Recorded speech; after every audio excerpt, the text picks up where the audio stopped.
Hey everyone, welcome to another episode of Key Gripe, the show for short, sweet reviews of new release movies, plus the one thing that annoyed me the most. And today I will be talking about the new film Beauty and the Beast, the latest live-action adaptation of a classic Disney animated film. In this tale as old as time, a selfish prince is transformed into a horrible beast, where the only hope for his salvation comes from finding love in his heart.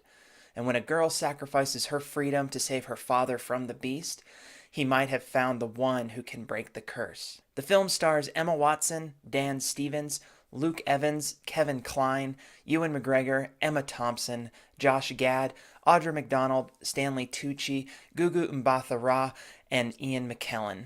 And the film is directed by Bill Condon. It helps to go into this movie understanding a few things about both musicals and remakes. There are movie musicals and then there are stage musicals, just like there's movie drama and stage drama. And then there are remakes and there are reimaginings, which take the basic concept of a story but create something different. Beauty and the Beast is definitely a stage musical and it is absolutely a remake. On that point, I'm going to jump right into my key gripe because it is practically a shot-for-shot remake of the 1991 animated film. Whenever you have two movies wrought from the same source material, you can expect some of the same scenes. But here there are even shots that are almost identical to the animated film. And add in the fact that they use the same songs and you can pretty much anticipate every moment in this film. Now why does that bother me so much? Because of movies like Maleficent and Cinderella and The Jungle Book. None of them were straight up remakes, they were all reimaginings. And my hope was that this would change the story enough to be its own entity, but sadly it is not. Now that being said, they also didn't ruin the story. It is still magical and it is beautifully filmed. It is definitely structured like a stage musical though, so the acting is a little over the top throughout. What I liked was that few of the actors are professional singers. Most are obviously not. Audra McDonald was really the exception with her high-ranging soprano voice. And while that might seem like a bad thing, I actually feel like it was endearing and grounding for the film. It never gets as rough as, say, Les Miserables. Oh, Russell Crowe. The story is mostly the same that we saw in the animated version, with some added background throughout. We do learn more about why Belle and her father are seemingly outsiders in this rustic village, and we also get more about the Beast himself and why he was such a brat. Gaston gets some character building as well, which helps explain his narcissistic attitude a little bit better, and also why LeFou is such a loyal toady, although here they made his character awesomely gay. The acting is certainly one of the bright points, even though I feel the script was a bit wooden at times. Emma Watson brought some of her natural strength to the role and never allowing Belle to become a damsel in distress. I don't think Emma Watson would have taken this role if that character wasn't self-empowering, if she was always in peril. I also enjoyed Dan Stevens as the Beast. He definitely has that deep voice for it, that commanding, smooth, but deep voice. And then Luke Evans is really solid as Gaston, though I feel like Josh Gad's LeFou really stole most of the scenes that they were in. And then, of course, the veterans here are all solid.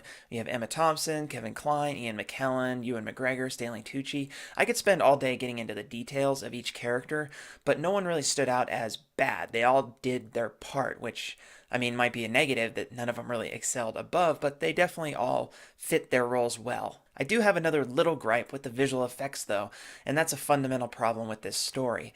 Some of the living furniture and fixtures just looked off. Sorry, talking wardrobe. At times, it was even creepy when it was supposed to be cute, like that creepy little teacup guy. The sets and the costumes are absolutely gorgeous, but the effects are not always captivating, and I felt like sometimes that brought the film down. Now, the story of Beauty and the Beast has spawned a lot of discussion about some of the controversial themes over the years, and I could get into an entire hour-long discussion about all the things you could glean from Beauty and the Beast. I thought that this film helped soften some of the controversial topics that we had in the animated film, though not all, like the accents. I mean, seriously, they are in France, and only like 3 of them have French accents? But they still struggled with the turn, that moment when the Beast starts to fall for Belle. Here, it just happens again. There really isn't anything that motivates him to save her. And that's always been one of my bigger concerns with this story, is the turn is so immediate, it's hard to take seriously. But I could go on for an hour about the implications and all the other stuff going on in this story, but I just don't have time for that here. Overall, while it doesn't consistently reach great heights, if you accept it as a stage musical remake of the 1991 animated masterpiece, Beauty and the Beast is an entertaining ride.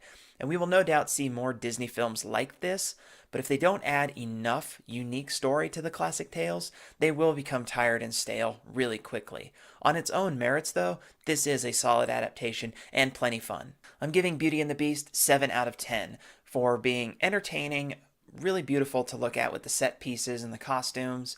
And obviously, I do love Alan Menken's music, but it also never really achieves anything more than just being a remake of the animated film. Let me know your thoughts on Beauty and the Beast. Let me know what you liked and didn't like about the film.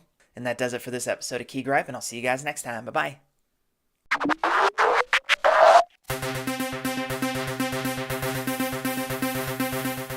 Hey, you made it to the end of the video. Nice work. Good job. If you like what you saw, you can just go ahead and click that subscribe button for all videos past and future. You can also head over to my website and see all the other stuff that I do, including the books I've written. So go ahead, click stuff.